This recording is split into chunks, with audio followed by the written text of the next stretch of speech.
Okay, ready to rock and roll.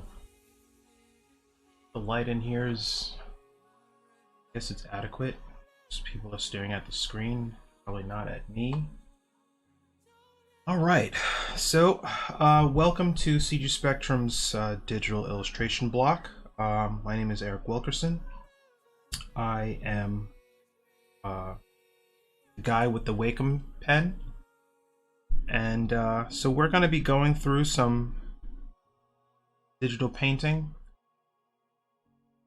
just like we did last week and before that. And we're going to do a different model today. Let's see here. Be sure that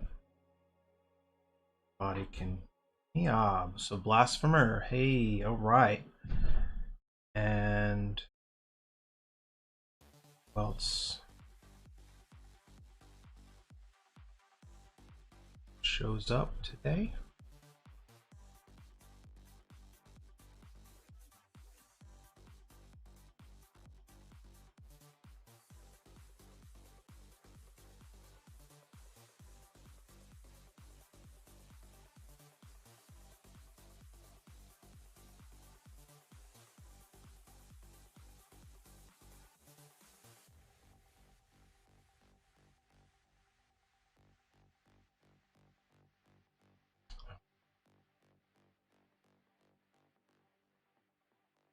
Chat window popped out.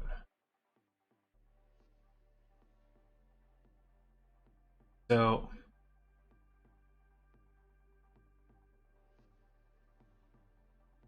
I'm gonna just get started. Hey Brendan, all right. Sure, if I was gonna just be talking to myself, people were gonna show. So anybody that is a student of CG Spectrum, I posted the photo reference that we're going to be using today on the Slack channel. So feel free to grab that when you can, and you can work along with me. Now, if you at your leisure, at your pace, you know, if you're watching this later on, or if you're watching it, or if you're gonna do it live with me, either way is cool.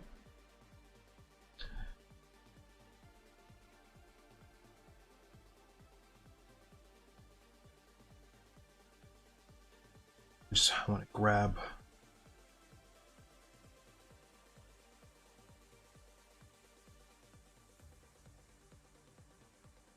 So today's reference, I'm going to call it up in a second.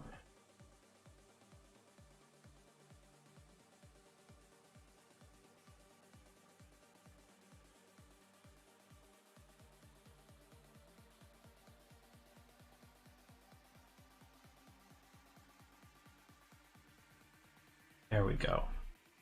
All right. So today's reference is courtesy of a illustrator that works for Magic the Gathering, works on Magic the Gathering, named Howard Lyon. Howard was generous enough to supply, to give me access to, or to let me use these, his non-copyright or copyright free images for the purposes of this stream. And if you're a student of CG Spectrum, you know that there is a discount code for you want to buy some of the reference images that are on his site. I actually also posted a link, so there's that.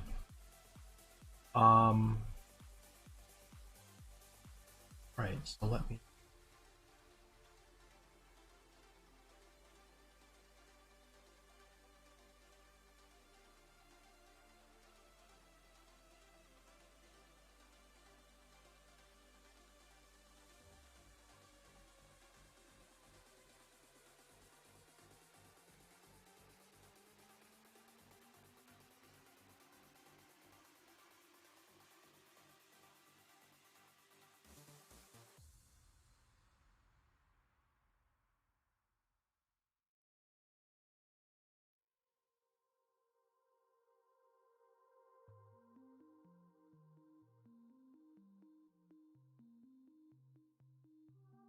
All right, so if you are working along with me, you have your reference in front of you. So I like to just put my reference, like I've done in previous videos, just put it right into my workspace, so that I don't have a second. I don't need to have a second window floating over top of this, and just turn it off if necessary. I found that brush that I was looking for last week that I liked. So I'm just gonna dive in to this.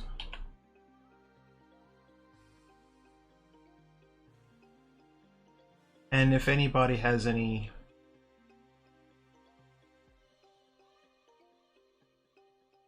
and you read,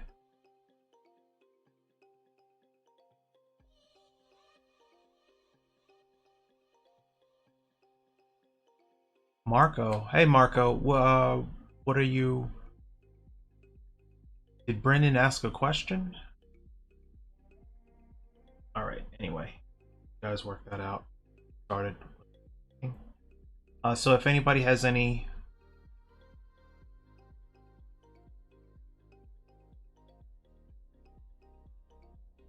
Can everybody hear me?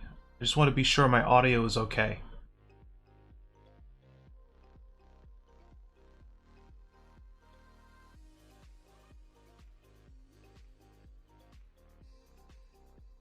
All right, perfect. All right. So, brushes. This is my brush.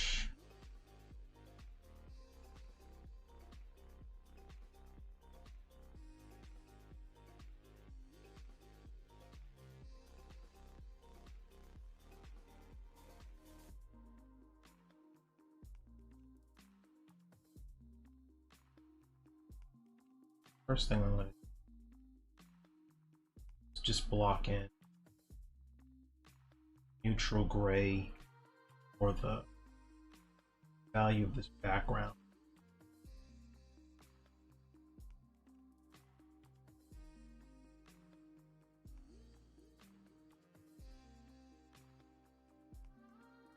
So that this time, I mean, every time I do one of these, it's going to be slightly different because there's no real, there's not one perfect way to start off a portrait. Like I was saying before, there are people that will start off just blocking in an eye or then move out from there, and then other people start off with a really controlled, really structured drawing, while others can just wing it and dive right into their painting. So I'm not sure how I want to handle this. If I want to just start off with a line drawing, or just go in opaque and start painting without any kind of structure to it, and just make the structure in paint. Oh gosh, choices, decisions. I'll let you guys decide. How would you like to handle this? Line drawing first, or just go in direct paint? I probably shouldn't have put that question to the crowd.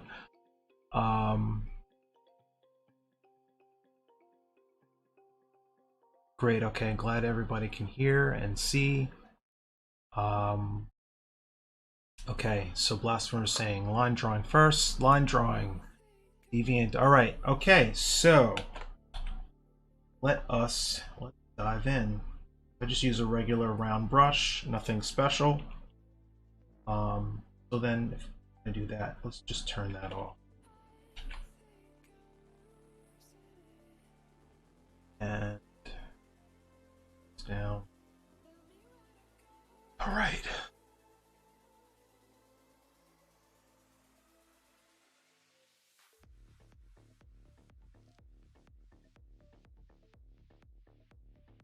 Going.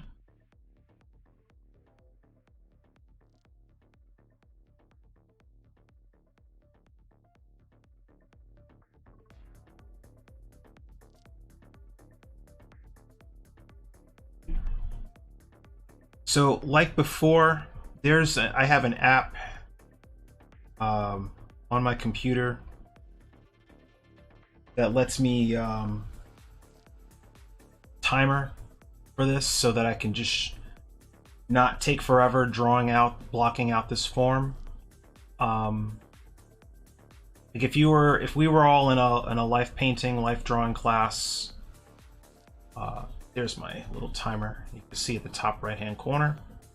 If we were all in a life drawing class, this might be like the first sitting. The first sitting for the class, meaning the first pose that the model takes. Let's say the first pose is maybe 15 minutes. So I want to take 15 minutes to just block in the head, and then from there, any other structural things that might be wrong with it, I'll just let it roll, and then just start painting it in as I go, or correct it in paint as I go. All right? So you can set 15 minutes, 20 minutes on the clock for yourself, or if you're already drawing or painting, go right ahead, keep on rocking and rolling. But for me, this is how I'm going to start. Great. Oh, I should probably start. All right. There we go. So.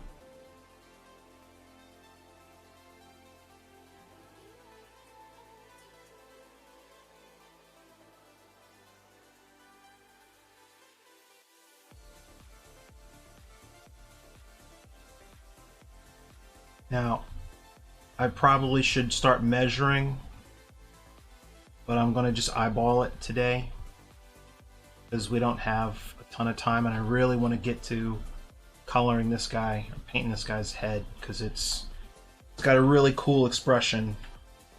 And it took a lot of time to figure out which photo to use because, as I said, the reference pack that I was using this from had like 700 photos in it, and they were all awesome. And it was really hard to choose, but we'll just go from there. All right, I'm in the ballpark. Good enough.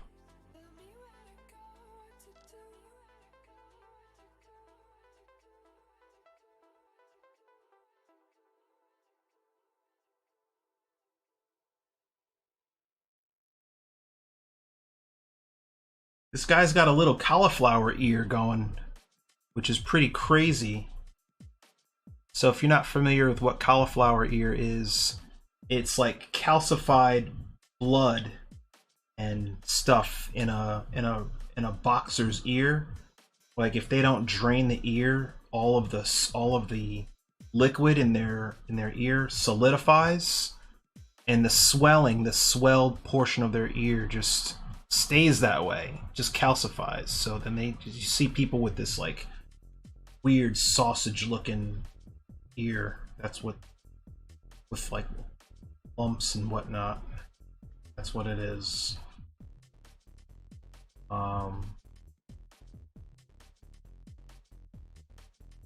I can't see the chat window. Hold on a second.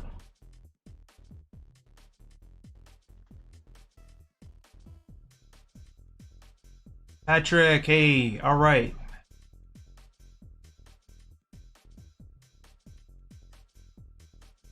Yeah, UFC fighters are nasty. I mean, you'd think after a fight they would just, go drain that mess, but some of them look at it like a badge of honor or something, like proof that they're a real man, a real fighter. I'm like, no, I want to be able to go out, not have people staring at my ears.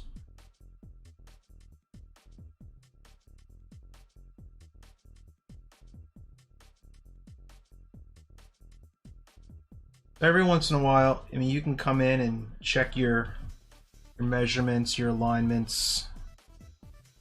I like to look at making sure that the ears are in alignment with the cheeks and all that stuff, but I'm not going to be anal about it. I think that.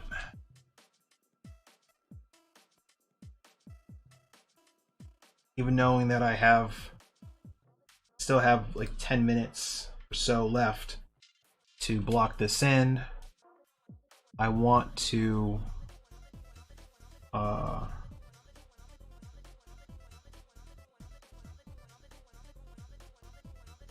be a little looser with this one, like I was with the last one, with the one we did last week. And if you're new and you haven't seen what this is all about, we're just doing digital painting exercises, portraiture exercises with some of the students here at CGS Spectrum.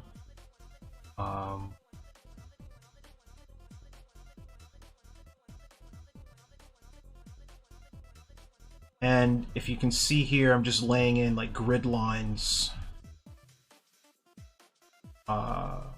structural stuff for where I want to put the nose.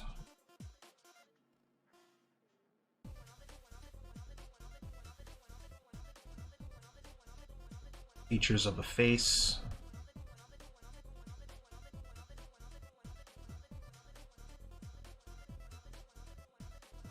What is Cool Timer for? Cool Timer is like, so who is that? Darquiba. So if you're ever in a drawing class, it's a timed session. You're in front of a model.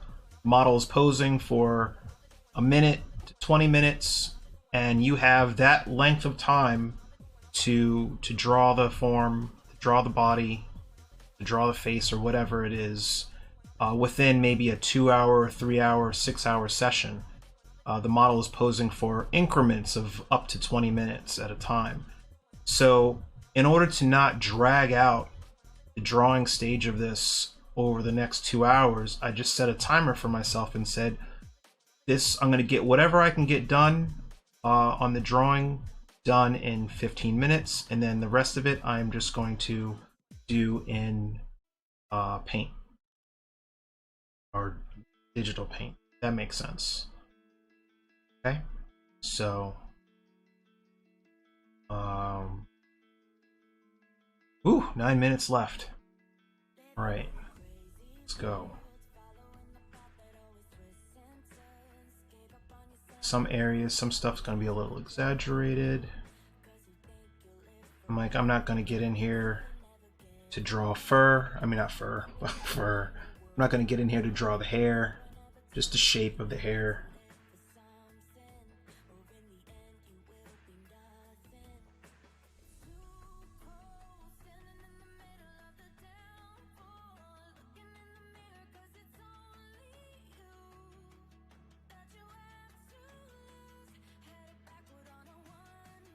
Clock is running, I know. I mean, Patrick, you're probably like full blast in the color by now. Or and if people would stop asking me questions, maybe I'd be able to draw faster. God.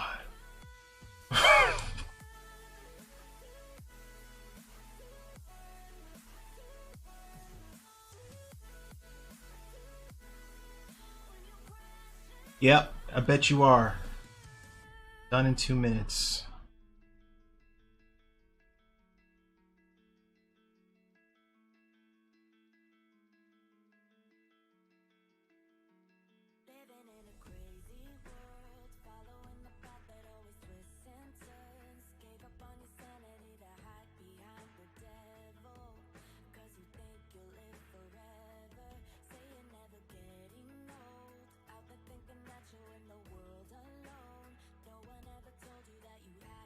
So, just blocking in the structure for the eye.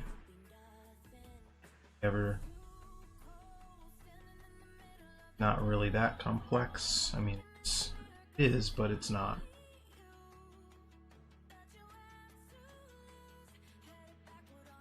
Probably don't want to mess that up. I want to make it look halfway.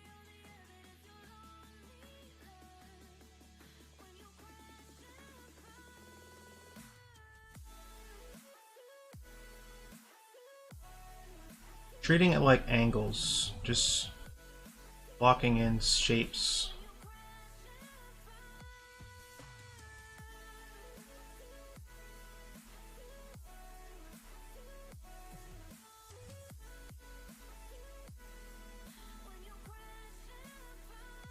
6 minutes left.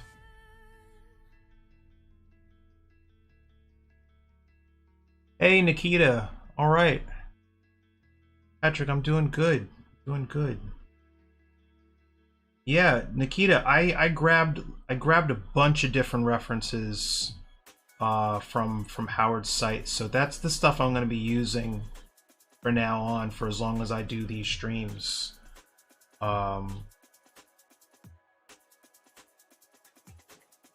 Probably should have put an extra couple of minutes on the clock so that I could get the drawing right, because this is like going to be more of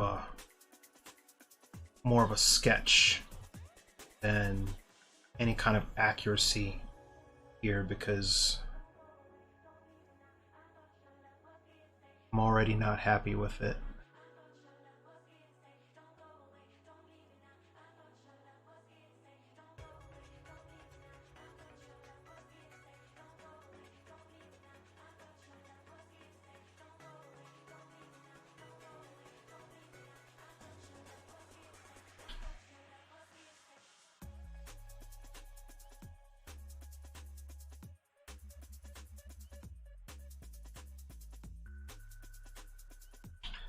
But wherever we're at, we're gonna start.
Angles, beard, this stuff.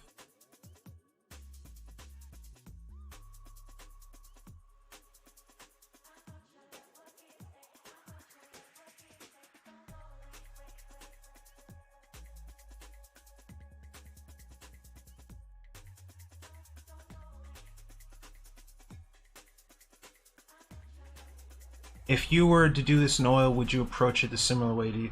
My process in oil and digital is the exact same thing.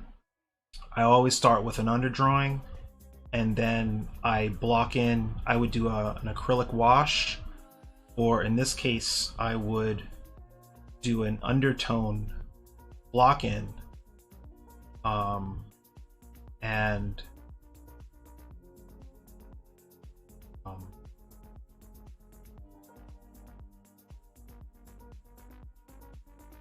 do an undertone where I could still see my line work, but the then I'm going to just add flat color, and then from there, once the acrylic wash is dry, then I would pre-mix all my colors and then start painting up all my skin tones and all that stuff.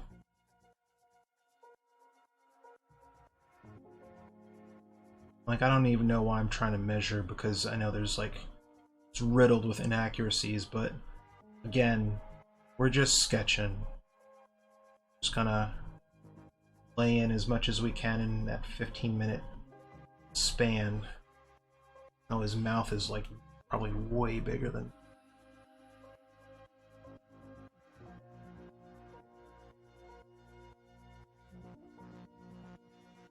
have to fix it in post. Fix it in the edit.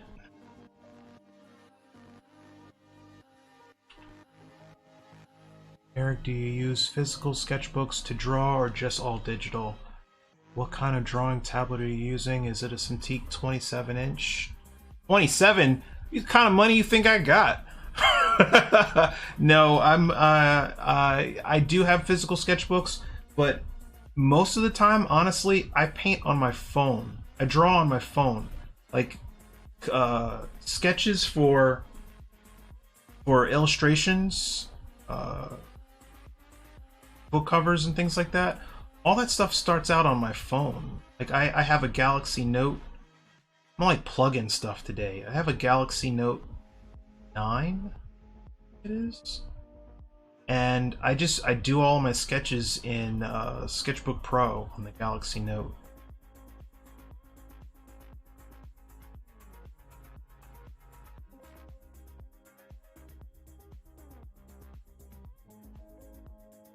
It's a preference. Oh man, all right. I promised myself I wouldn't go any more than 15 minutes. Okay, all right, that's where we're at. So that's blocked in. This we will change. Let's just put a tint on this entire back.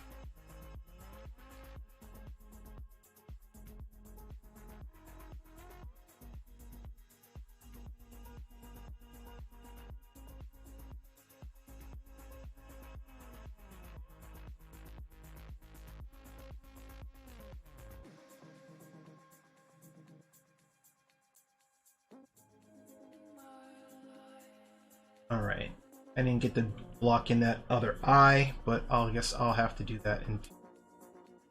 Okay. So Nikita, what you're talking about, what you're asking, I would then in acrylics would come in, with some color, and would start to block in this head acrylics, but still be able to see my underdrawing there. So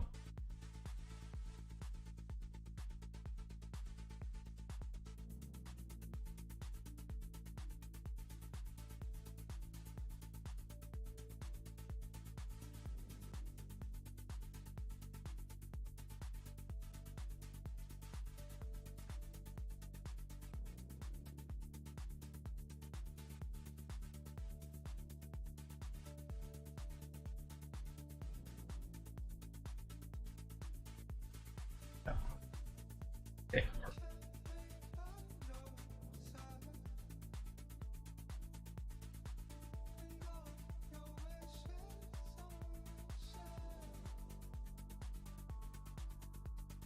Right. Brush is right. I'm on a Cintiq 24 HD. It's the one I've had for many years. It serves my purposes. I don't need anything super fancy.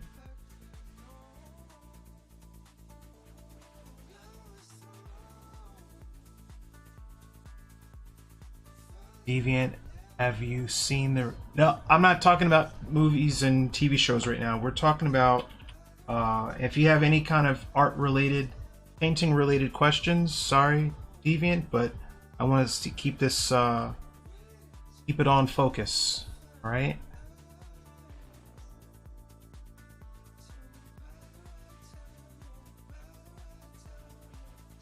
We have a very limited amount of time, and I want to focus on answering questions relevant to what I'm working on.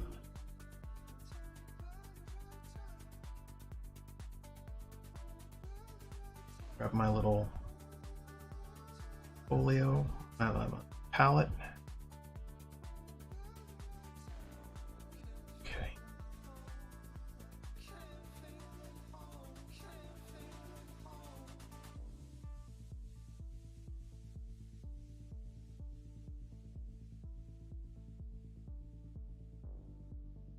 in oil paint, I would be mixing up my flesh tones, but don't. I'm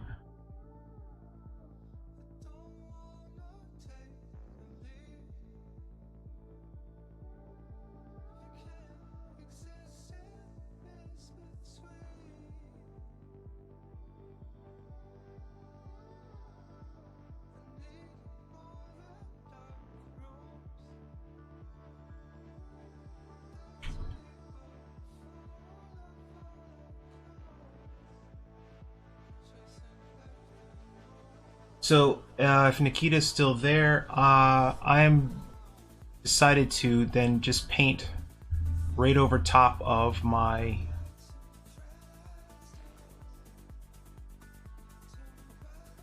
Yeah, you know what, Patrick? I was actually thinking about doing that. Just like doing like a going Kratos God of War with it and making his skin gray with, I don't know, some glowing eyes or something like that. But maybe I'll do that. I'll do that next time. I think it's just fun just to paint it natural.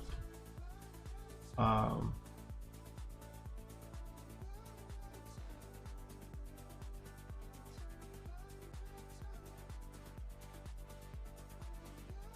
don't know if it's easier to see if I turn out the light, turn off the background, but the colors are relative to what the value of the background that I have in there right now. So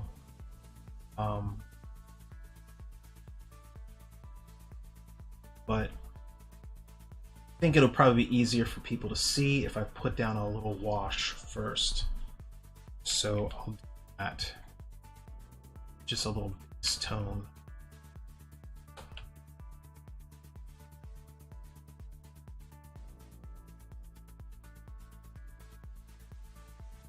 That helps people to see what I'm a little better. So this is the messy stage. Just try to paint this up.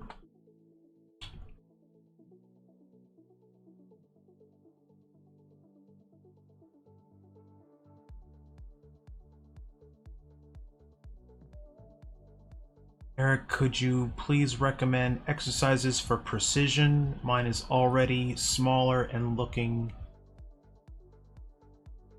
down. So exercises exercises for precision.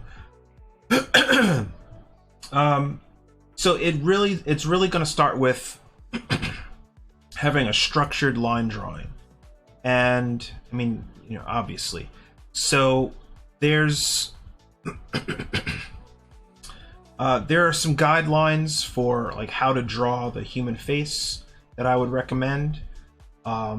Actually, instead of one tip, there's a whole book called Figure Drawing for All It's Worth by Andrew Loomis. Highly recommend it. If you can pick that up. I mean, it's back in print, so you should be able to find it or order it, have somebody deliver it to you. But it's got a lot of step-by-step guidelines in there for how to block in the human face, or to take measurements and do all that stuff. So I think it's a lot easier to just go by what Loomis is saying rather than me try to budget up. Sense.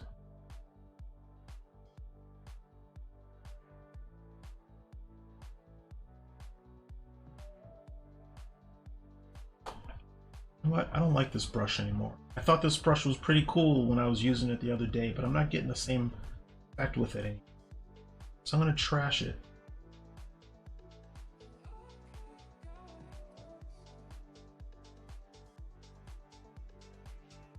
I like this brush anyway.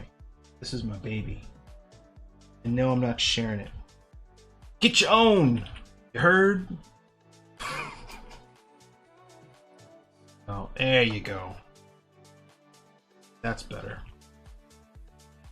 Get some coverage in here.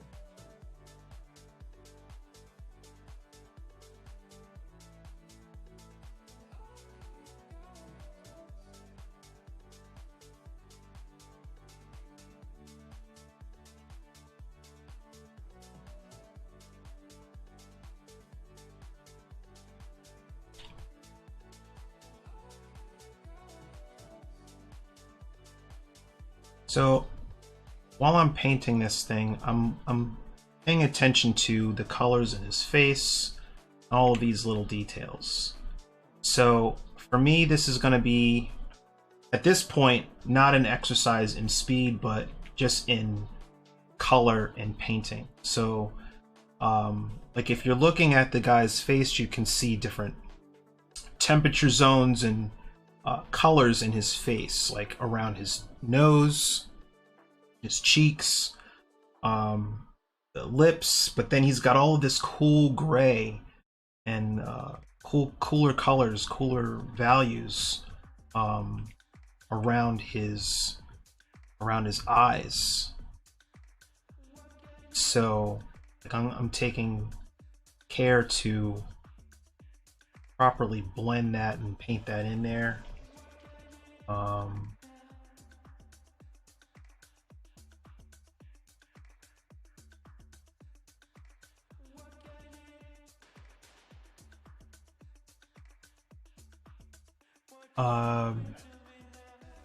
Sorry, I gotta catch up on the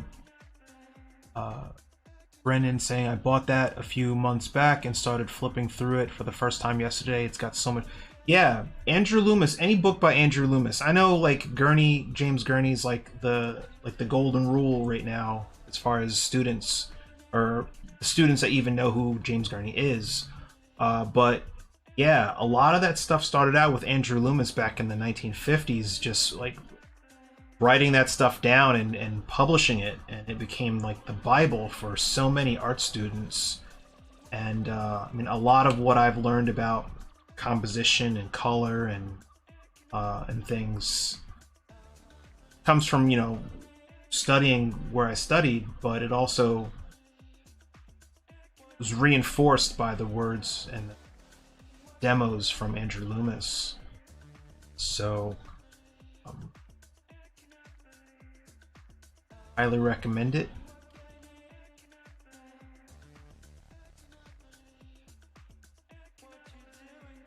And Nikita is saying, do you have any tips for color warmth? For example, how do you know where to put cooler tones or more saturated tones? Well, I mean, you can really look at it. It's just eyeballing it.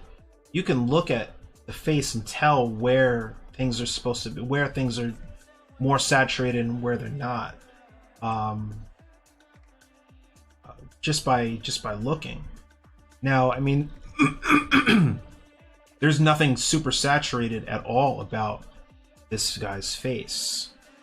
But you can see, Nikita, if you're looking at this, you can see in his cheeks, there's blood pooled up in his cheeks. So the color temperature of this zone in his face is going to be warmer than down in his chin, down in around the jaw and in the cheeks here. So like before I go into painting his cheeks, which I'm about to do right now, that's not any, there's no warm color in here. This is just gray, because this is all just going to be beard later on. So like just starting to block that in. Build this up.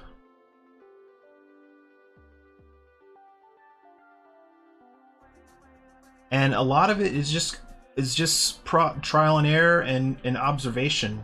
Like the more you do it, the more you paint the face, just regular flesh tones, not even talking about doing any kind of alien stuff.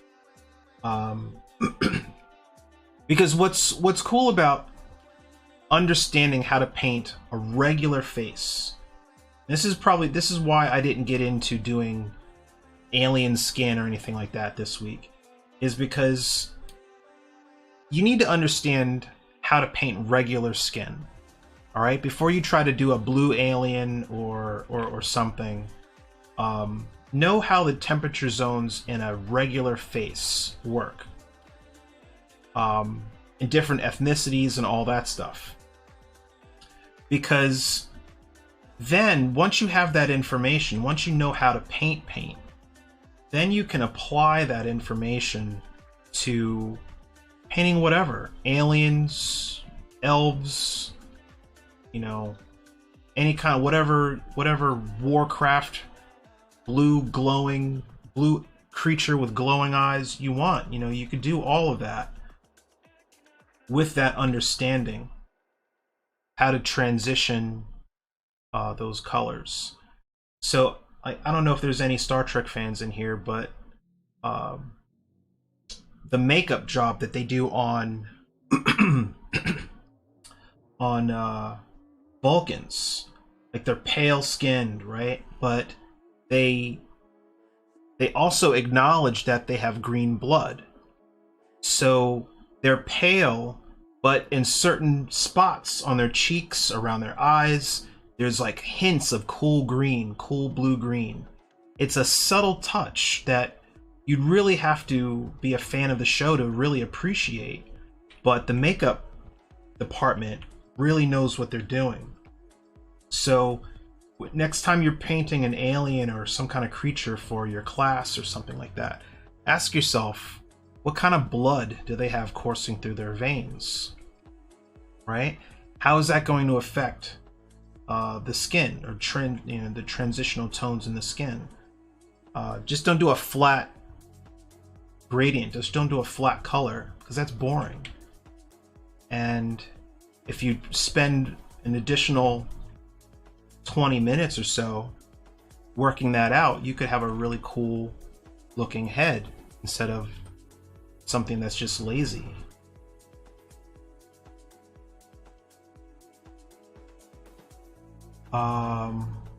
What tip do you have for beard and hair? This is the most difficult part of the human body. The beard and the hair. So don't overthink it. Here, let me just do one piece of the beard right now. I'm just gonna block it in. So we're gonna start from dark to light. All right, just a large mass. So if you're with me, ash blossom. Sorry, I can't really see, but we're just gonna block this in, right?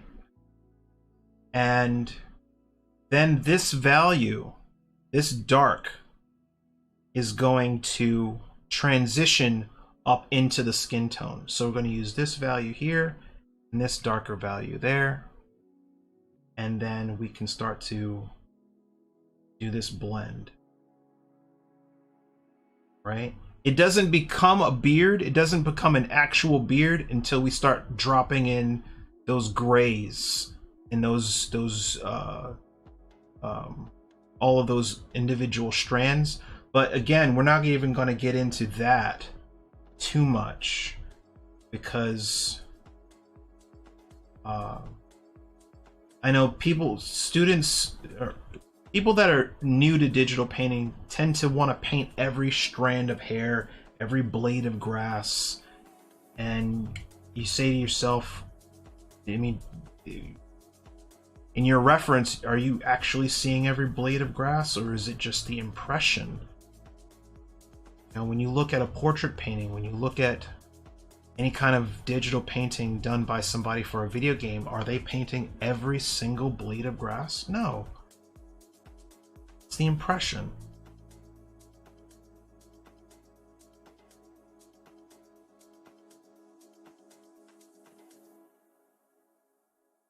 Do you mostly go straight into color when illustrating, or do you block in values before the color? So I used to block in the values before the color, and work out all of that stuff, but I've been doing it for so long that I can see value in color. And when in my digital illustration course that I teach, my advanced class, I actually teach my students how to do that. Because I want them to be able to just dive right into full color and attack a painting, attack a job that they're working on, and not have to carefully do value studies and then work over top of that in order to be happy with it. I want them to be confident enough to just dive right in. And we do a lot of work to build them up to that point.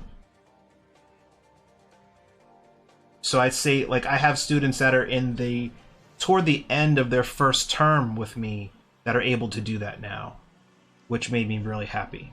So they started out doing gray tone, and now they're doing full color renderings, and bypassing that stage that you would typically do in concept art, where you're just doing gray value study stuff.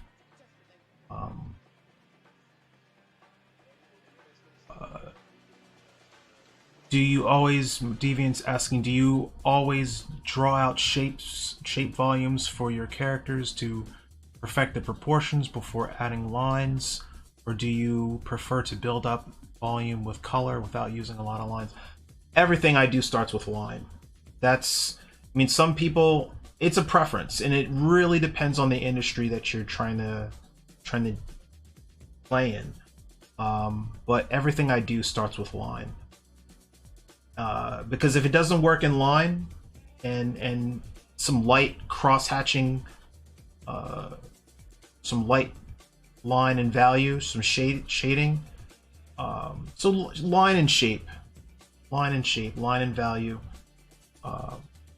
But I don't typically dive right into color when I'm just working out what the design should be, or what the sketch should be, what it should look like, or something like that.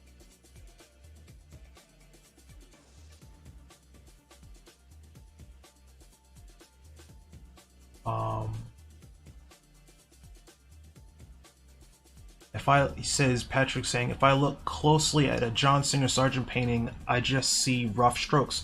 Yeah, Sargent was an impressionist. Sargent walked that line between impressionism and realism. He knew it. He was one of the few impressionists, one of the only impressionists allowed into the Salon. And was it in Paris? Back when guys like Monet and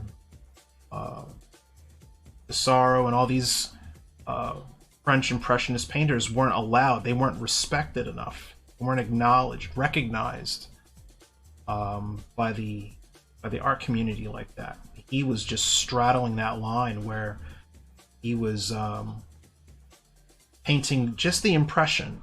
Like, he paints water better than anybody I've ever seen. Just water. It's just a blob, and then he just slaps in highlights, and creating those ripple effects, and it's just so deceptively simple. You go, my God, man, that's insanity. But that's years of practice. You know, could he render the crap out of something if he really wanted to? Sure. But that was never the goal. That was never the goal. I tend to geek out when I talk about painters. That art history stuff. I like it.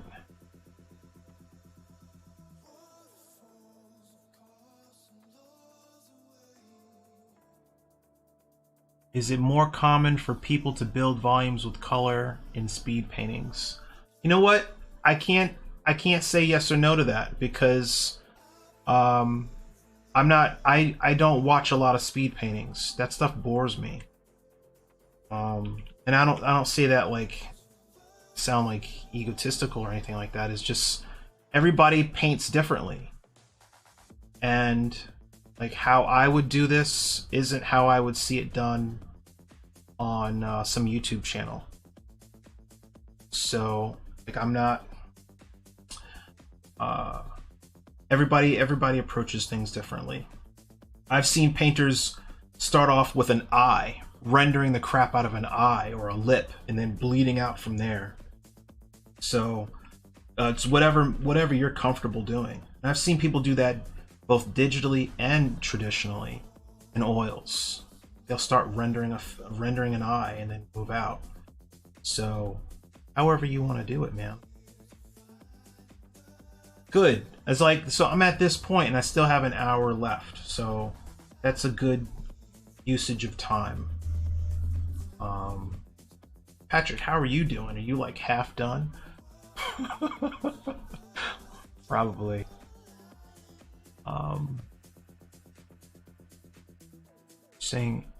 Ash saying understood, but my biggest difficulty is when you mix different colors and light in the hair and beard and not mix them. See furs. Is that different? It is different furs. I get it.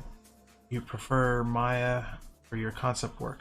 I don't use 3D apps like that. I do mostly book cover illustration and stuff for Magic the Gathering.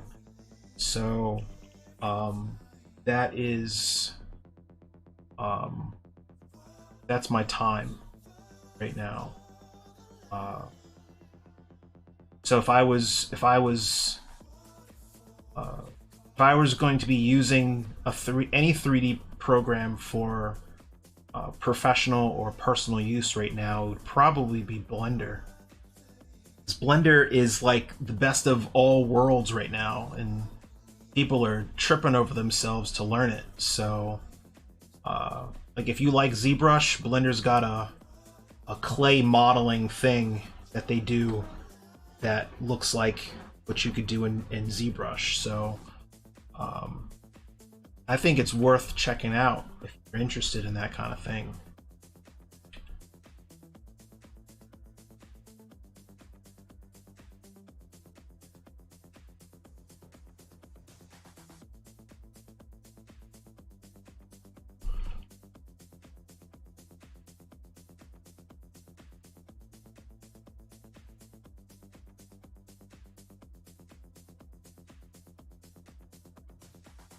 Oh, yeah, man. Patrick, so it's all measurements. It's all just taking the time to measure. I mean, it's all a learning process. So like you might do a head one week and it'll look perfect and you're like, damn, I did a great job on that. And then the next week or in the next sitting, you'll do a head or paint something and look like garbage, and you'll think, oh my goodness, what am I doing wrong? It's all practice. So like I told the students that are joining this or that are doing this along with me, there's no pressure to share it or do it or post it or whatever. If you want to, great. I mean, if you did, it would just encourage more people to want to jump onto the stream and practice with us. But if you don't wanna, I understand. I'm probably not going to post this because I don't know. It depends on how I render the nose. If I render the nose like dead on, I'm like, nail it. Then I might. I don't know.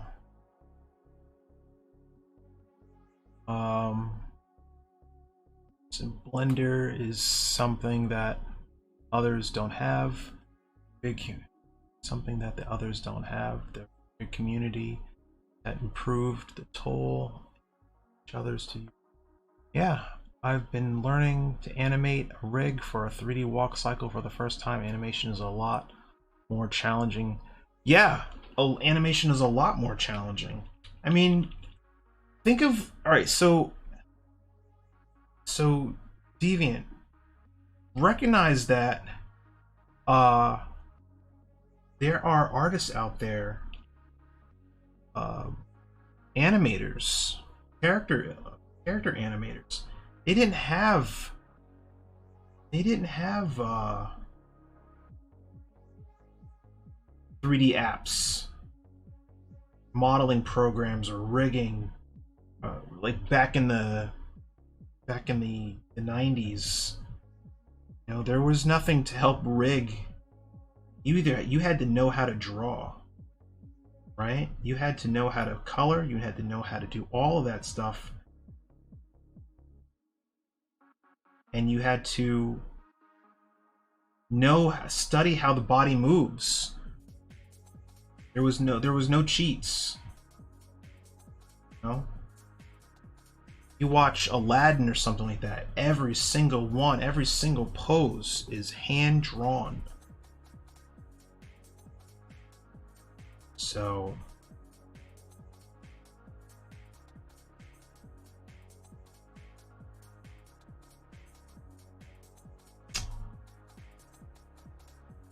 eye a little bit popping.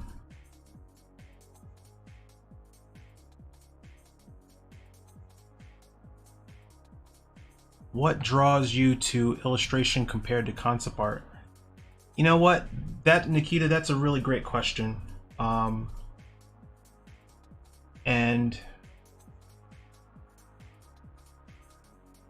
I prefer it. I prefer illustration because that's what I grew up on. I didn't know about concept art and or like, I mean, I knew of like the concept artists and stuff that worked on Star Wars, but I was more drawn to the images where somebody was trying to tell a story with a single image, one painting. Because, and what I tell my students is that an illustrator has to do everything. They're one part movie director, they're one part cinematographer, they're one part concept artist, and they're one part painter. What does that mean? It means that when somebody tells you they want an illustration for a book cover, for a trading card, for a movie poster, whatever it might be, you have to figure out what the story is. How do you convey that story with a single image? That's the director part of it, part of the job. And then you have to ask yourself, how do I light this? How do I light this dramatically enough that somebody wants to go see that movie, or read this book, or play this game? Then you have to design all the characters, the environments, the costume designs, the weapons, whatever it is that they're using or using in the illustration. You have to design all of that. And then you have to know how to paint it successfully successfully enough to then get paid for the job. So as an illustrator, being a concept artist is only half the work, is only 25% of the work, honestly. You know, so I prefer illustration because I want to be able to say at the end of the day, at the end of the project, I did that. And it's a little bit of an ego thing, as in you want to be in control of the entire pipeline, the entire project. For me, I want to be able to just say, yeah, I painted that. Not, well, I designed that shoe, or the gun that person is holding. So if that makes sense. Like, you can still be an illustrator and work in video games. There's whole departments for illustration in video. Splash art. Like, if you look at the work done for by Riot Games, they have a whole department, a whole splash team that makes these beautiful, beautifully rendered illustrations based off of the concept designs that the company does.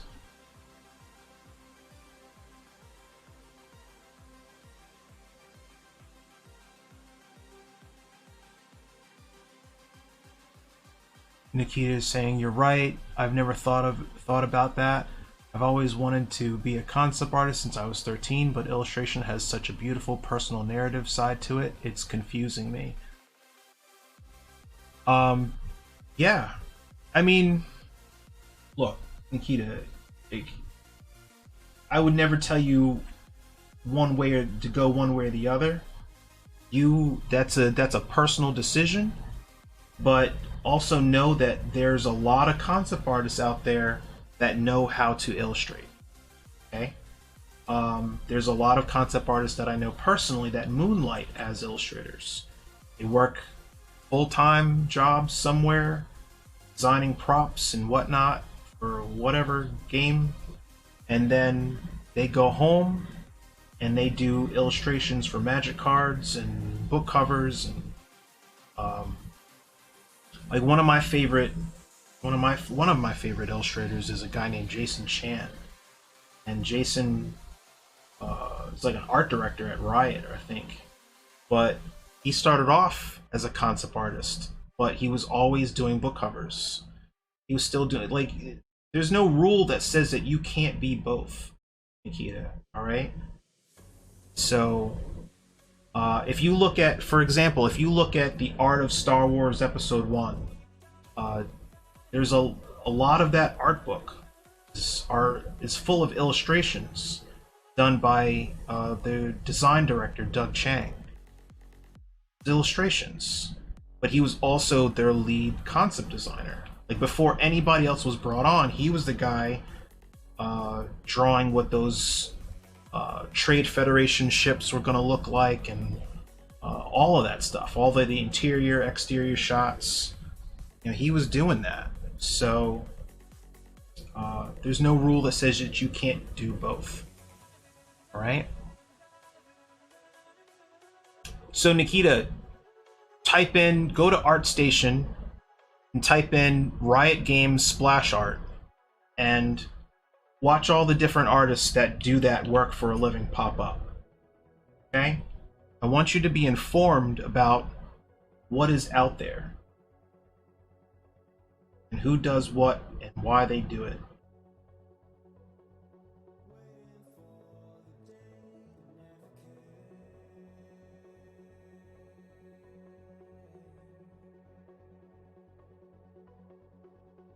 Yeah.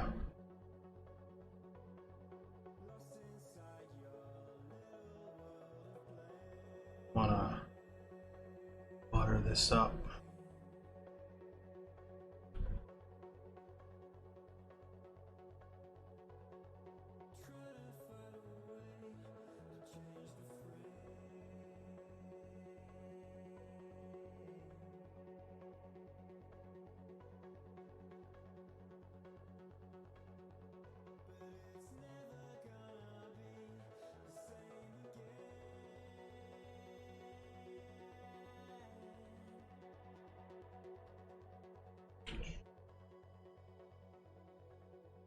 Painting over my line work doesn't leave me with much of a roadmap when I'm done, but it's faster than me painting this and then trying to paint out the line work later, which can be a little exhausting. So I honestly might end up leaning toward this approach in the future. Yeah.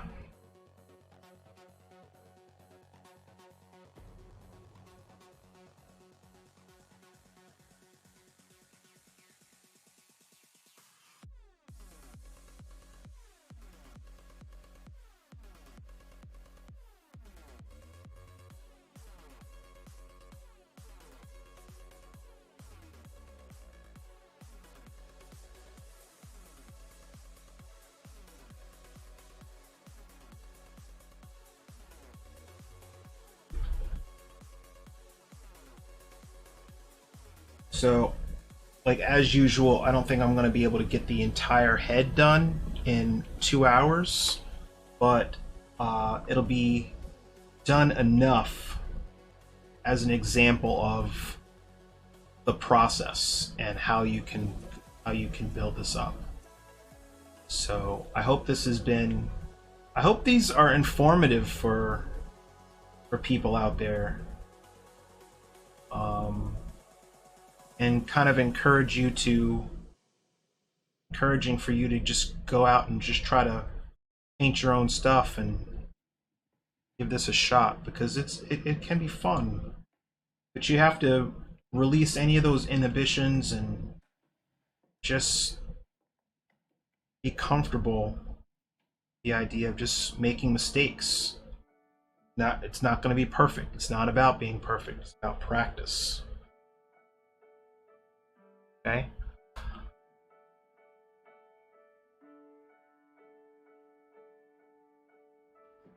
Ash is saying one of my personal illustrators is Alex Ross. This work is nostalgic and modern at the same time. Alex Ross is the reason I went to art school. Alex Ross stuff blew me away when I was younger, and you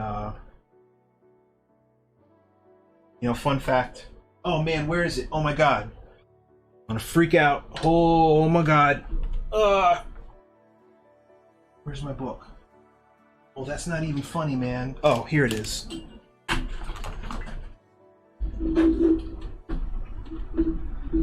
So I've got the definitive Absolute Kingdom Come. All right, this is got never before seen 10th. Wait a second. Absolute Edition is chock full of extras, character sketches, never before seen development art, creator notes, annotations, an extensive image gallery, genealogy chart, checklists of other appearances, making of pages, and much, much more. Still fresh in the plastic. I don't even know if I'm going to take this out. That's how much I love Alex Ross. Not that you asked, but I'm telling you. All right? So it's good. It's like, and I can't believe it's like, I think it was like $60, something like that, but $60 well spent.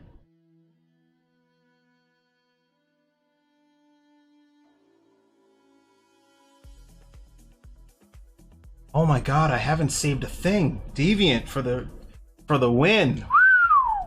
Man, if I had a power surge right now, this whole stream would be toast. Nikita is saying I agree, but at the same time, time slot of what? Same time, lots of people call illustration concept art. Like if you type in concept art into Pinterest, you get a lot of illustration. Yeah, and that's what throws me off, is people say they want to be concept artists, and technically what they're looking at, what inspired them, what got them all jazzed up about wanting to be a concept artist, were the big paintings done in the art of books, you know, that they saw. Like all of that stuff is technically called marketing illustration, right? Or keyframe illustration. So all of the big rendered scenes that you see in an art book, like for Art of Spider-Man or any of those Marvel films, a lot of that stuff is, yes, done by the concept art department, but they are doing these keyframe illustrations, these beautifully rendered moments. And it's all digital illustration. I don't understand where the confusion is, but whatevs.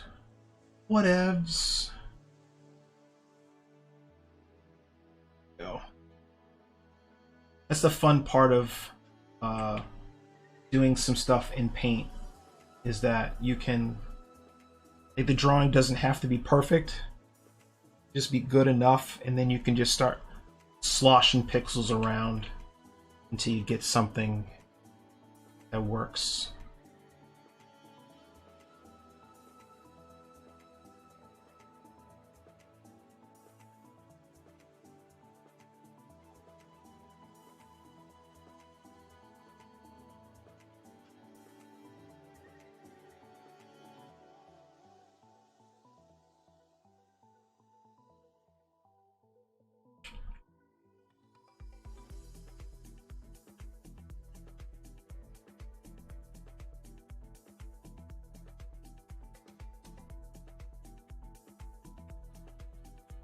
Well, most people outside of the industry don't know the difference because they're never told. It's never clearly explained to people what they're looking at.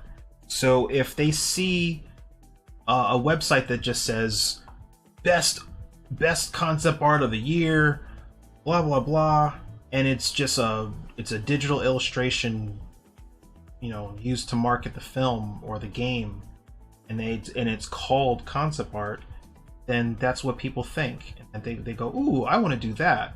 But then when they actually take a class in it, you're being asked to do design props, design characters, but none of that full-blown narrative moments. Well, maybe not never, but you know, you're not commonly asked to do that unless you're a part of that team.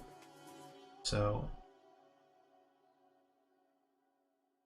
but like I said, there's a lot of illustrators, there's a lot of concept artists out there that know how to full illustration, and it kind of goes hand in hand. So really depends on where you want to take your careers. But I also just like to paint, and I like to take my time rendering something, painting something.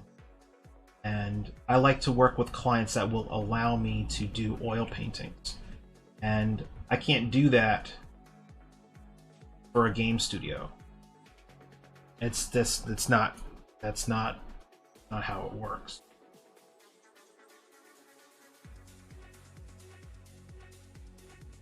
So that's why you'll see a lot of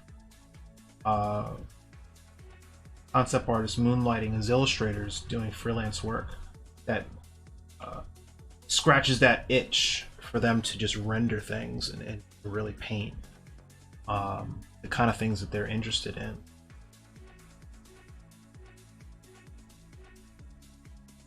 Okay, get into this guy's lower face.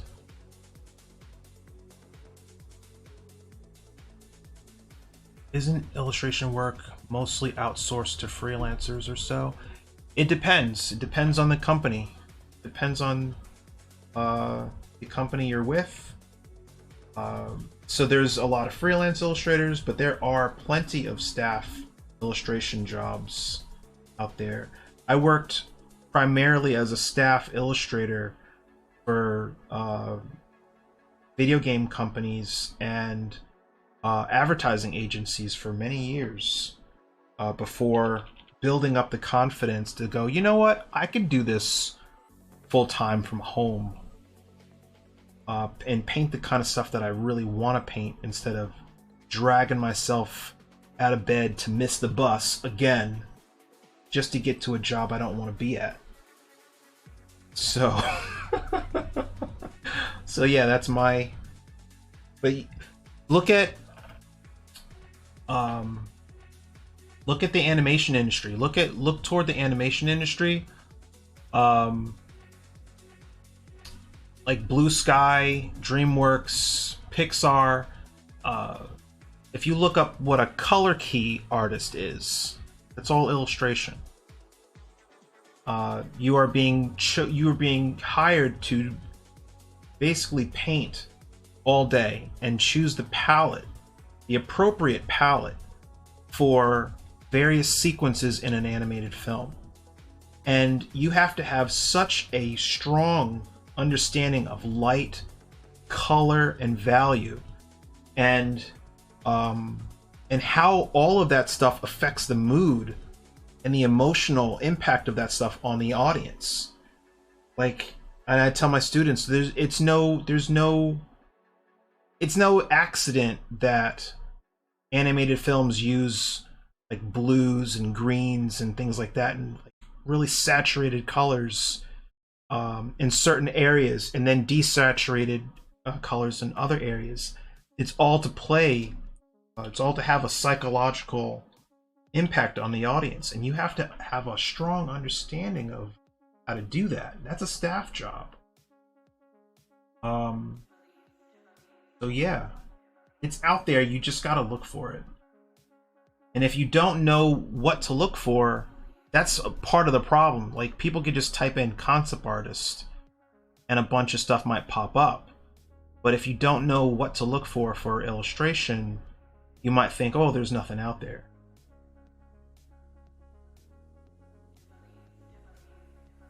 And have I been painting on the wrong layer this whole time and nobody said anything? Thanks a lot, guys.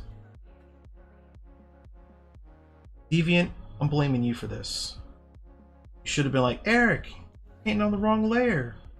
But nah, you didn't say nothing. I was wondering why my colors weren't blending properly.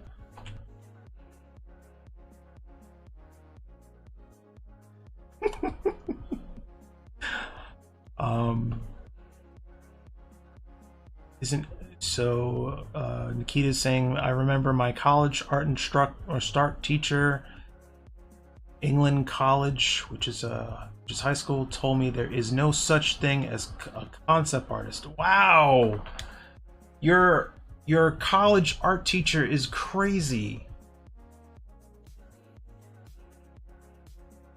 Deviant saying, I do concept art, but I'm also learning 2D and 3D animation. Hey there, hey, I just joined. Could you tell me what's going on in that color palette you have? So, yeah, sure. Beth. So I have this color. I have this palette that allows me to control the chroma of my colors. So I teach my students my digital painting class, my illustration class, how to use it. So I'm basically able to control the chroma. Like, let's say I choose this red, but it's a little too red. So then I choose the value 5 equivalent of that red. And then I can just come in here, and at full pressure I get this color. But then as I lighten up off of my Cintiq, it starts to bleed into that background value. And then back and forth, back and forth. So if I press somewhere like medium pressure, I get something that's a grade down equivalent, a grade down version of that pure value, that pure red. So I keep this up here so that like all of the flesh tones that I'm using for this guy's face are sampled from this palette, and I'm not color picking. You can rewind this at any point in time and see that I have not color picked once from that photograph. I'm just eyeballing it based off of my value chart. So I hope that has been formative for you. So half hour left on the clock. I really have to pee, but I'm gonna Are you allowed to say that on Twitch? I don't know. Probably gonna get flagged or something. But I'll wait.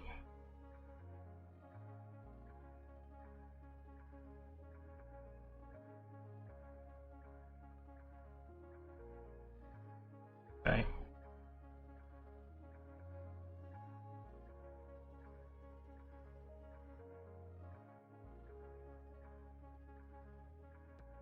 His nose. God.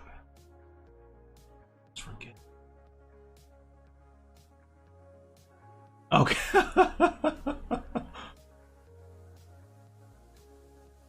I actually turned on a stream the other day that, I kid you not, was just a live video of a jar of peanut butter. Skippy peanut butter, to be exact, because in certain countries I guess Skippy is banned or they don't have it.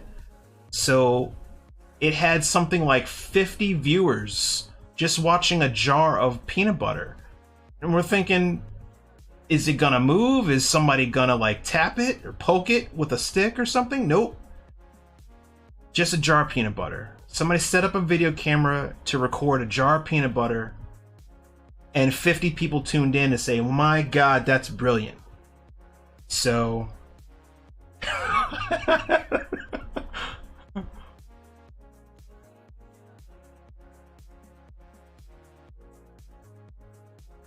Vlog Horse, thank you.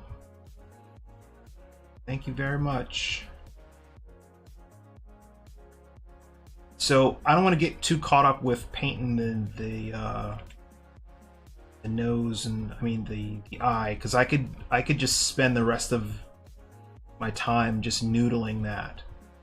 But let's get this popping.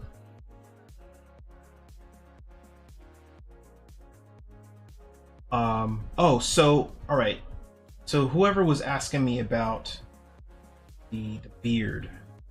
So let me just take a value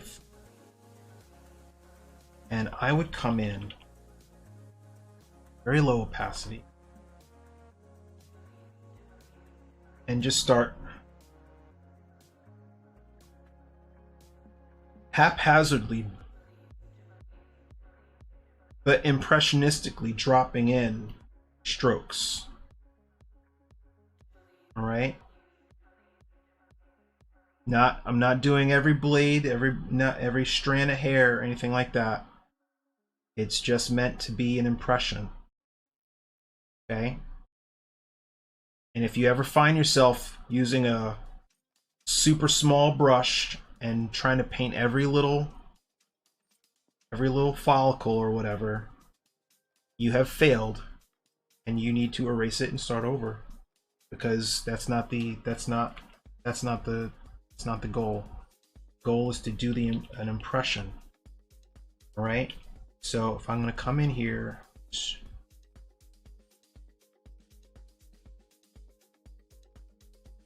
kissing that.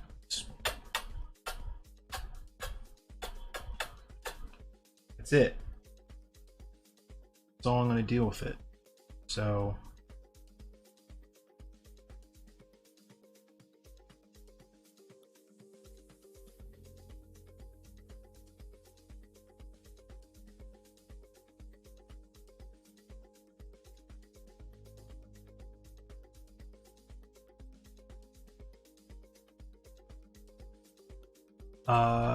same. Beth is asking, do you only stream for CG Spectrum, or do you also stream on your personal channel? I only do it here. I don't have time to stream outside of this block of time, because if I'm not doing stuff for the school, I am doing my own illustration work, or juggling kids. So I wish I had time to do this more, but I don't, unfortunately.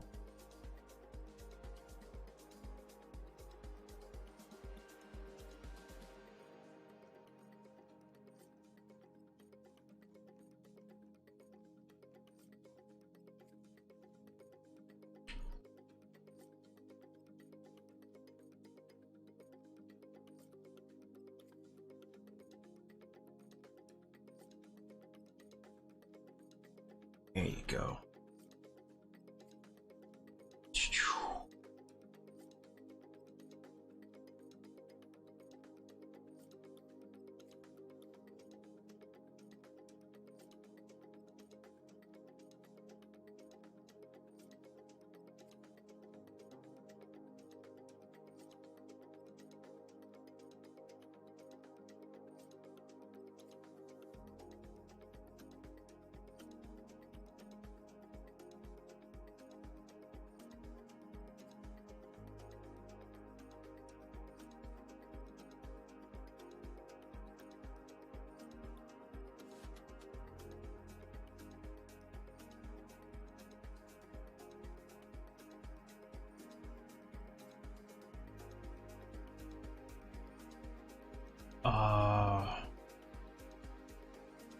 Patrick saying, I guess it also depends on the style you want to achieve. Riot, Blizzard is well rendered.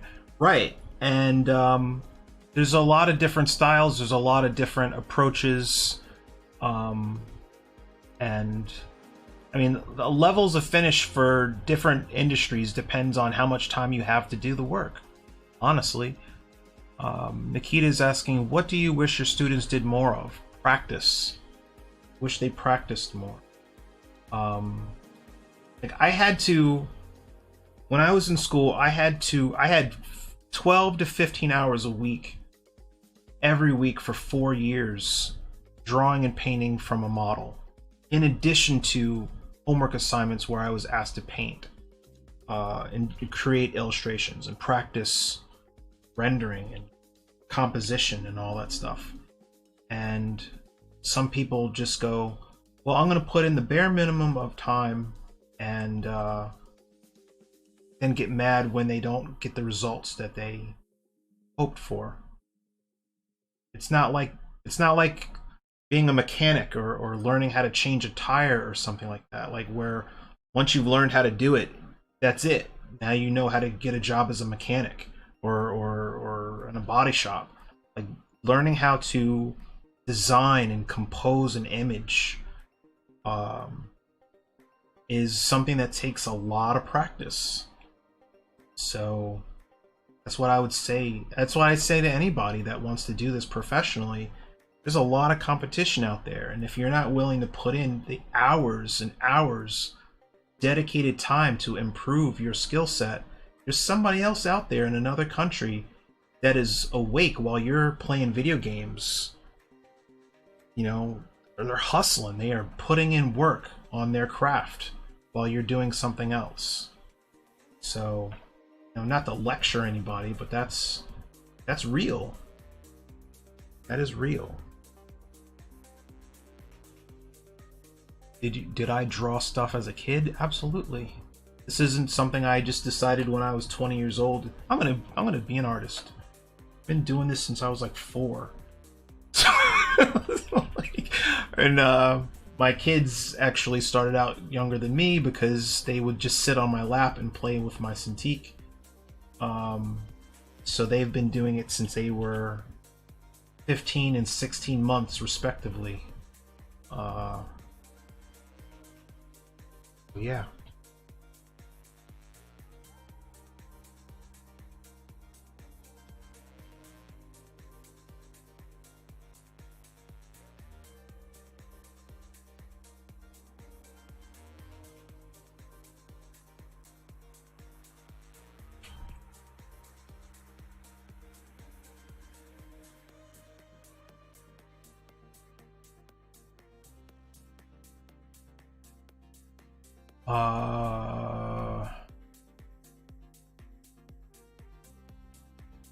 Bang Zoo's teaching this.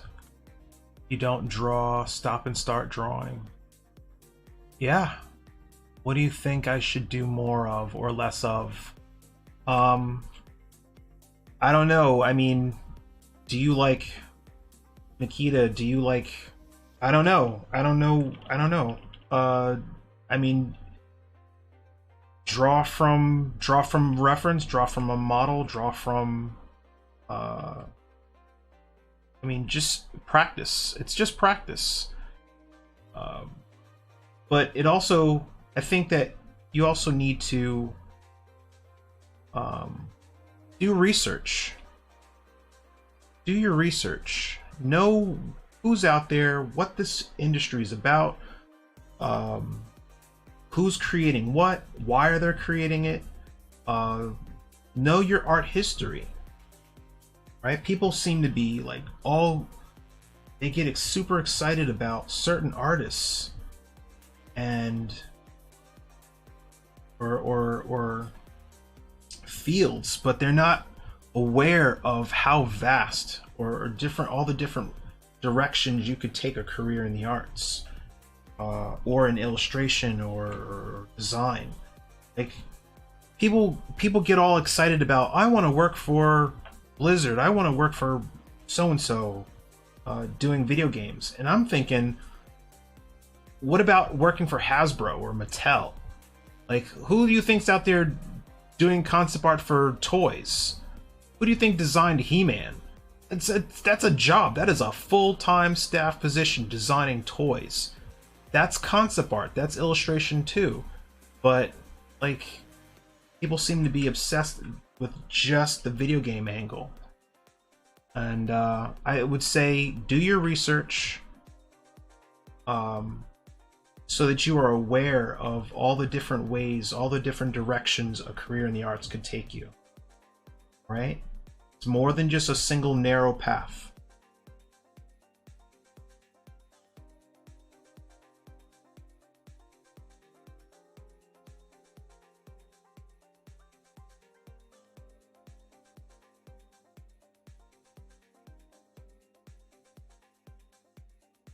Traditional drawing, traditional animation is always going to be far more challenging than 3D animation, because once you've modeled the character in 3D, it's done. Then all you got to do is rig it and remove the rig.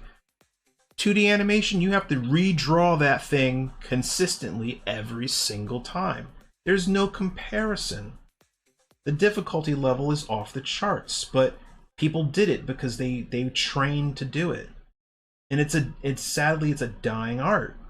I mean, outside of maybe TV animation or something like that, but even that stuff is farmed out to other countries. So, well, I mean, I'm speaking specifically about the United States. Like, they have a lot of different shows here that are all all that stuff is farmed out. So, like, they'll do the layout, they'll do the concept work, and they'll do the layout and all that stuff here, and then just ship it out to be animated. So it's an interesting field.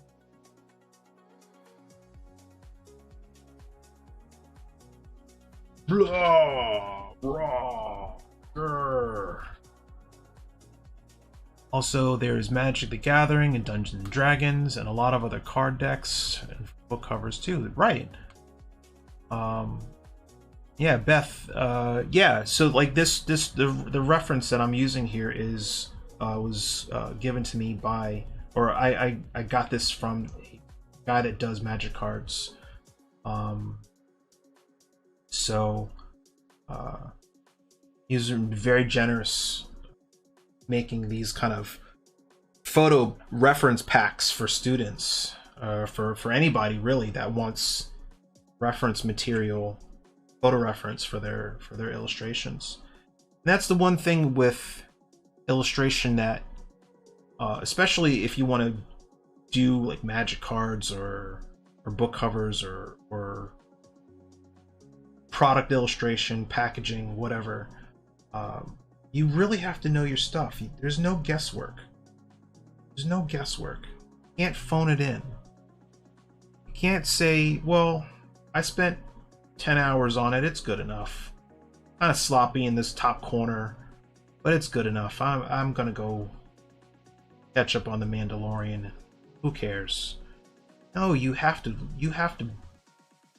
love this. You have to love what you're doing. You have to be passionate about it. And you have to put in a crazy amount of time, a crazy amount of effort. Because if you don't, there's somebody else out there that wants it more than you. And they'll get that job. They'll get that Magic card. They'll get that cover. You know? So that's where it comes down to. You have to decide for yourself, who are you and what do you want to do?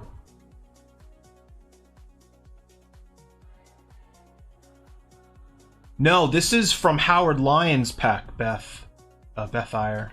This is from Howard Lyons' pack. This is from the Warhorn pack. It's like 700 photos. So, yeah. No, I didn't know that Aaron had a Gumroad pack. That's cool. That's good to know. I wasn't aware. I know that there's a couple other Magic card guys that have put together like photo packs like this that are pretty good. But since I know Howard, I just reached out to him and asked him if it would be cool to use one of his packs for the stream. So I grabbed all 790 some photos. Actually, I grabbed more than that, but so we're going to use a different reference next week, which I'm excited about.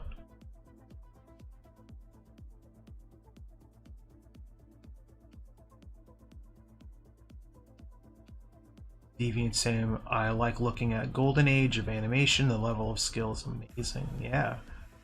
Aaron has some nice Warriors Rain. Cool. Yeah, I'll have to look that up.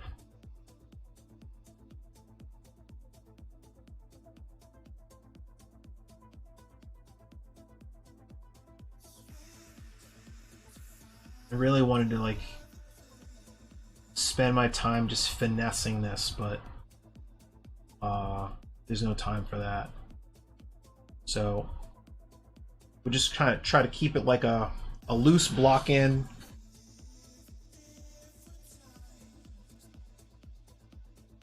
I know. If I had an extra hour, I'd go in and finish the rest of it, but anyway. Let me try to get as much of this face done as I can.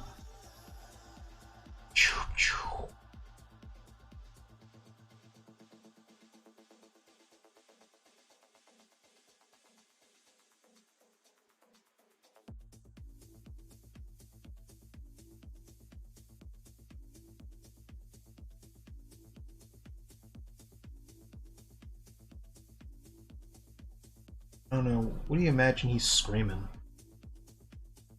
Where's my Hot Pocket? I don't know. Who ate the last Hot Pocket? It's all gonna come down to Hot Pockets.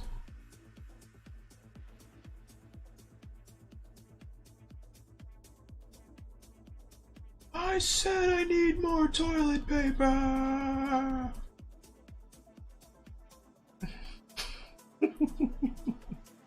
I want my milk. Yeah.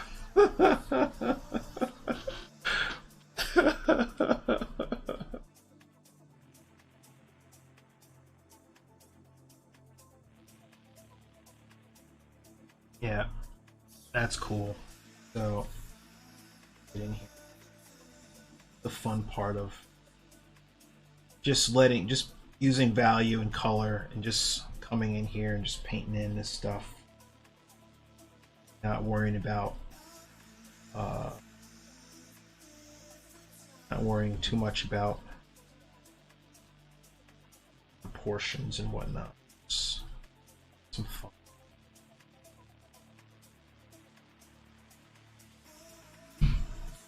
What's a Hot Pocket?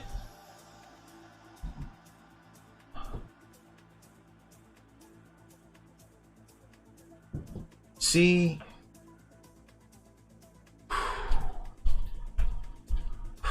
what's a Hot Pocket? I don't even. Can somebody school her real quick? What's a Hot Pocket? You one of those I only eat from the earth, organic fruits and vegetables and assorted cheeses kind of person? What's a Hot Pocket? I know she's got to be messing.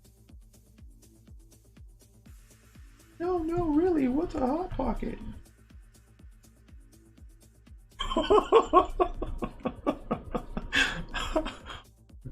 It's an American microwave food or so. Not sure. Oh, that's right. Wait a minute. I have to also realize that some of y'all are in other countries where you weren't blessed with having Hot Pockets burn your whole face when you bite into it. So I guess it's like, I don't know. It's like an empanada. You know what an empanada is? But microwavable, and if you microwave it for too long, for like 30 seconds too long, it will burn your whole face, your whole roof of your mouth. You won't taste anything for like 3 days. Scalding hot. They don't mess around. Hot. It's in the title of the. It's in the pack. It's in the logo. Hot Pocket. They ain't messing around.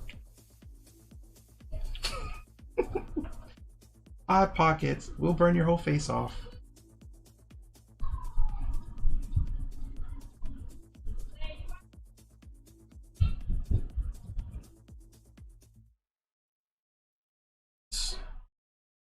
So, chisel out this nose. I'm going to paint this very, very lightly.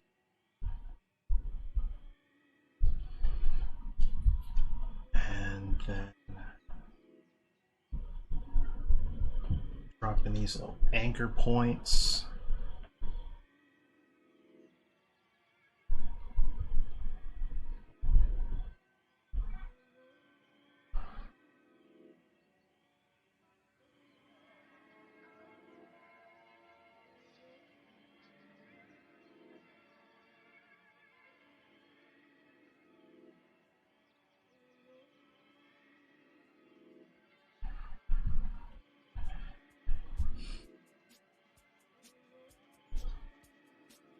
I hope that if you're doing this along with me, that you're having fun doing it, and let me know where you're at. If you're actually working along with me, if you're a student of CG Spectrum and you're working along with me and painting this, please let me know where you're at. Or if you're like Patrick and you're like, man, I've been done. I've been waiting on you. Could have been done. Wasn't sitting there talking about Hot Pockets.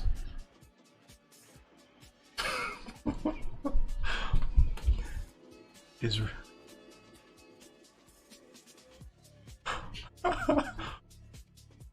Is this an American thing? It is an American thing.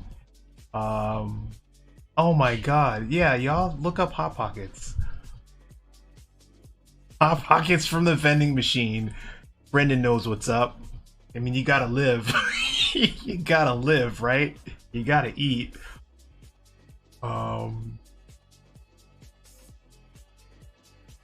Now I understand American cartoon references more.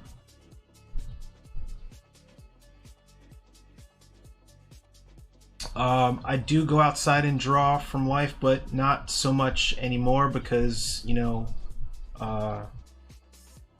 they got this, not trying to catch the Rona. So I stay indoors where it's safe. You know, there's no such thing as herd immunity. So y'all out there just breathing each other's spit and whatnot, I need to stop that. Stay home.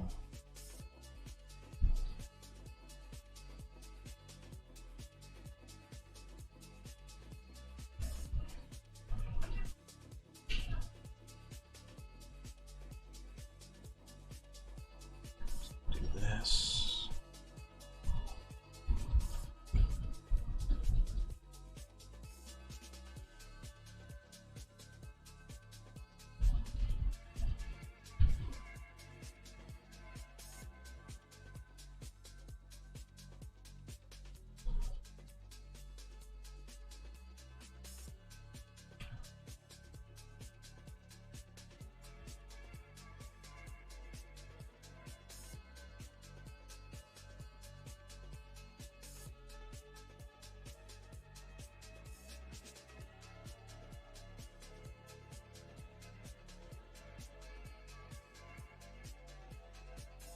Ooh, too bright.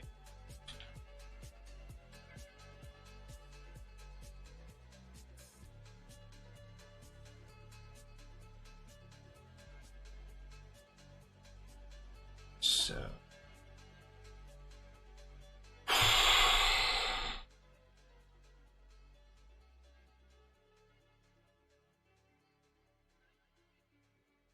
Oh, so you're actually doing the green skin. I want to see that. I'm interested to see how yours turned out. Um, cool.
Cool. All right. So, all right. I think that's gonna be it for us today, guys. Just blocking these teeth real quick.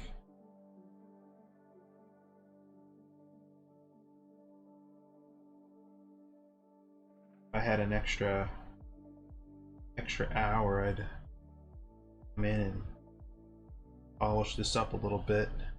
But these are just exercises, just digital painting exercises, just to see value, practice color, and the more you do it, the better you'll get.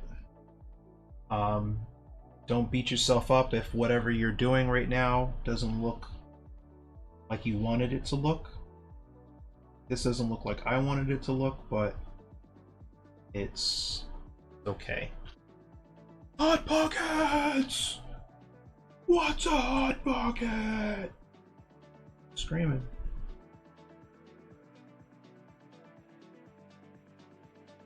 Saying.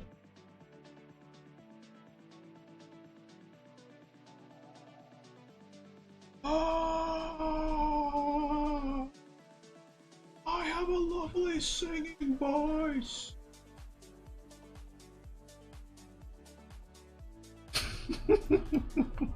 Oh, hold on a second. We gotta add the it's off.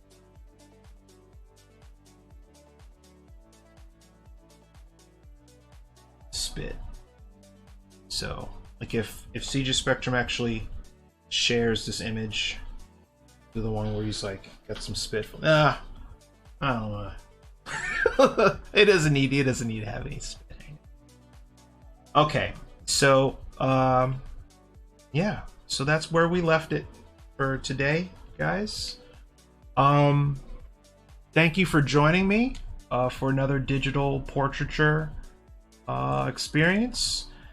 So you got to see the block in, the process of the drawing stage, and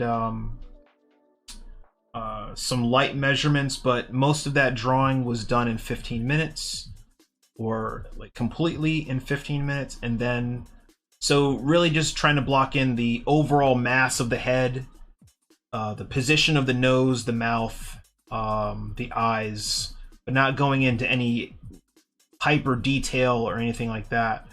And then just letting our understanding of color and value just shape the planes of the face, starting from the shadows into the mid-tones, and then finally into the highlights, and then playing with the temperature zones of the face, the warms around the cheeks, the nose, the cooler tones around the jawline, in the face, in the cheeks, on the lower part of the cheeks, around the mouth, because all of that is just bearded.